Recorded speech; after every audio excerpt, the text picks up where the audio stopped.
सर्वांना एक सांगावं, त्रिशूळावरी आपल्या या पांडेश्वर गावामध्ये श्री संत केल्या बुद्धाची कावड ही आली बरोबर. महाराज आता आली रामनवमी. मी 5 गावाच्या वतीने व शिवयोगी श्री नाना महाराज खेळकर यांच्या वतीने तुम्हाला एक सांगावा द्यायला आलो, एक आमंत्रण द्यायला आलो की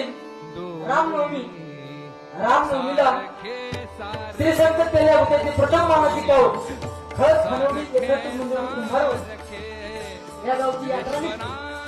रामनवमीला खरंच या गावामध्ये शाही प्रस्थान सोहळा आहे. महाराज त्या केल्या बुद्धाच्या कावडीचं शाही प्रस्थान सोहळा आहे. महाराज ही कावडीची परंपरा आजची आहे का?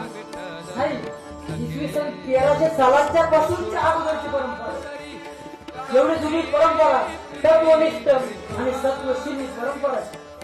वारसा, एक वाक्य या, वारसा जर अभिमानाने जपला, वारसा जर अभिमानाने जपला तर तो आपोआपच होतो. महाराज अशा स्वाभिमानी परंपरेचे काय, अशा स्वाभिमानी परंपरेचे आम्ही अभिमानी पाहिजे आहोत, अभिमानी सेवक आहोत. त्याच्यामुळे तुम्हा समस्त ग्रामस्थ पांडेश्वरकरांना एक माझी विनंती आहे, सांगावं एक आमंत्रण आहे की खरंदा रामनवमीला संध्याकाळी केल्या बुद्धाची प्रथम मानाची कावड खरेदी करू शकतो. शाही प्रस्थान सोहळा आहे. त्याच्यामुळे सर्वांनी ज्यांना जमेल त्यांनी सर्वांनी आवर्जून उपस्थित राहावं.